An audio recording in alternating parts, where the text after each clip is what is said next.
And still, Jai Opetaia conserve sa ceinture en cruiserweight après avoir mis KO David Nika. Alors, il a combattu cet après-midi, hein. Je suppose que vous le savez tous. D'ailleurs, il va falloir m'expliquer pourquoi les Australiens et les Japonais combattent souvent au milieu de semaine. J'ai jamais compris pourquoi. Enfin bref. Et il a affronté David Nika, il a défendu sa ceinture avec succès. C'était un combat, c'était une vraie bagarre. Mais voilà, le plus expérimenté des deux et le plus fort a gagné. Et le plus fort et le plus expérimenté des deux n'est autre que Jai Opetaia. Jai Opetaia a plus d'une vingtaine de combats comparé à son adversaire qui n'en avait que 10 jusqu'à ce combat-là. Et c'est vrai qu'il a fourni un bel effort, mais voilà, Jai Opetaia a gagné. Il va avancer dans sa carrière. Et il a call-out Zurdo Ramirez, qui est champion aussi dans la catégorie. Il a battu Goulamarian pour obtenir sa première ceinture en cruiserweight, mais il avait été aussi champion en super middleweight. Il avait la ceinture WBO. Et j'espère que les deux vont être amenés à combattre. Mais j'aime bien la version de Zurdo Ramirez maintenant qu'il est en cruiserweight.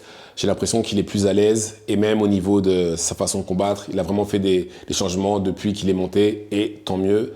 Bravo à lui et j'espère qu'on aura le combat très prochainement.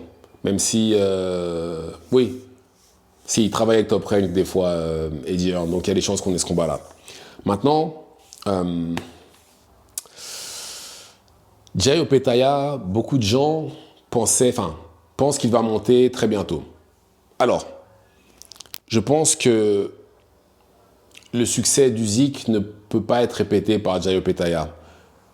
Parce que, certes, Usyk n'est pas aussi costaud que les autres heavyweights, mais il a la technique, il a la puissance, il a les réflexes, il a tout. Techniquement, il est au-dessus des autres. Ce qui n'est pas le cas de Jai Opetaia. Jai Opetaia va se retrouver contre des combattants qui seront plus grands, plus costauds, plus lourds, qui pourront encaisser ses coups. Maintenant, à savoir si lui peut encaisser les coups de, je sais pas, Daniel Dubois par exemple, ou de Zhilei Zhang, je sais pas. Je sais pas, parce que très clairement, même si bien entendu, quand il va monter, il va prendre du poids, ça c'est sûr et certain. Mais quand il va se retrouver à côté d'eux physiquement, ça va ressembler à Bacolé contre Anderson. Il y aura un écart physique juste énorme. Et même, je trouve que Jai Opetaia a tendance à un peu trop aimer aller à la bagarre, ce qui pourrait lui faire défaut justement dans une catégorie où il ne serait pas le plus grand, le plus fort. Et voilà. Et donc, le mieux pour lui pour l'instant, c'est de rester en cruiserweight, d'affronter Zurdo, d'unifier les ceintures, d'essayer de devenir champion incontestable, et là, éventuellement, de monter. Mais là, dans l'immédiat, très, très, très mauvaise idée. Très mauvaise idée, mieux vaut qu'il reste à sa place. Parce que c'était, pendant un long moment, le public le demandait, et aussi, il me semble que Eddie Hearn en a parlé aussi, mais là, tout de suite maintenant, non.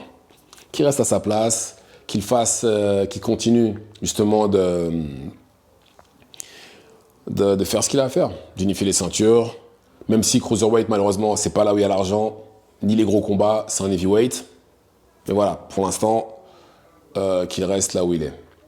Mais, en tout cas, j'attends la réponse de Zurdo, parce que Zurdo doit répondre.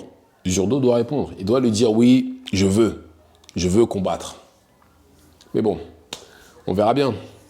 Donc voilà, dites-moi ce que vous avez pensé du combat. Dites-le moi dans les commentaires. Et ciao, ciao.